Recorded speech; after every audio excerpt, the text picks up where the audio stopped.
येते शिवसेना प्रवेशासंदर्भात ओमराजेंचा तुर्तास कोणताही निर्णय झालेला नाही।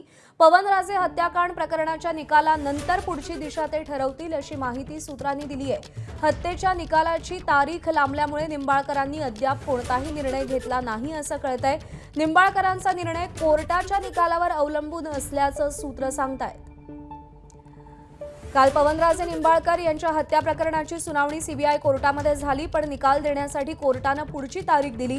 20 जून ही तारीख निश्चित झालेली आहे। 19 जूनला खासदार शिंदेंच्या शिवसेनेत प्रवेश करतील अशी माहिती मिळतेय, सूत्रांकडून ही माहिती मिळतेय। पण ओमराजेंचा सगळा निर्णय हा कोर्टाच्या निकालावर अवलंबून असेल असं कळतंय आणि कोर्टाचा निकाल येण्याची तारीख ही 20 जून ही ठरलेली आहे। त्यामुळे ओमराजे निंबाळकर आधी निर्णय घेणार, नंतर निर्णय घेणार की कोणताच निर्णय न घेता ठाकरेंसोबत राहणार हे अजूनही स्पष्ट झालेलं नाहीये।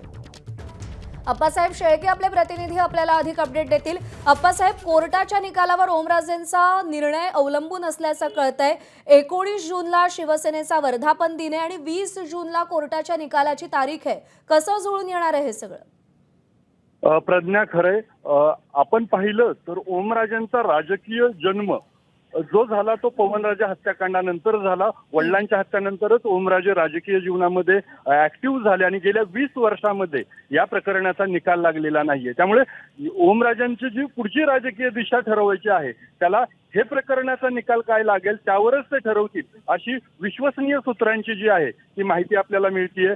खरं तर 16 तारखेला निकाल लागणं अपेक्षित होतं आणि त्यानंतर ओमराजे निर्णय घेतील अशी एक शक्यता वर्तवली जात होती। मात्र जसाही निकाल लांबला तसं ओमराजेंच्या पक्षप्रवेशाचा जो शिवसेना पक्षप्रवेशाचा निर्णय आहे त्याबद्दलचाही निर्णय लांबल्याचं कळतंय। अद्याप त्यांच्याकडनं पक्षप्रवेश करायचा की नाही करायचा याबद्दलचा निर्णय झालेला नसल्याची ही माहिती कळतीये। संभ्रमावस्थेत ओमराजे असल्याचं सध्या तरी दिसतंय।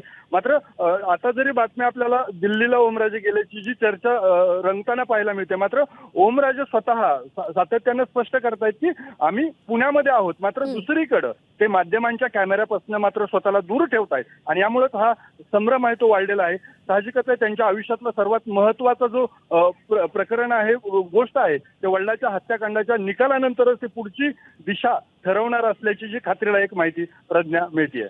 बरोबर आहे। त्यामुळे ओमराजे निंबाळकर यांच्या निर्णयाकडे विशेष लक्ष असेल। लोकप्रिय खासदार अशी त्यांची ख्याती आहे, त्यामुळे ते काय निर्णय घेतात ते पाहावं लागेल। अप्पासाहेब, अपडेट जाणून घेत राहू। तुर्तास धन्यवाद।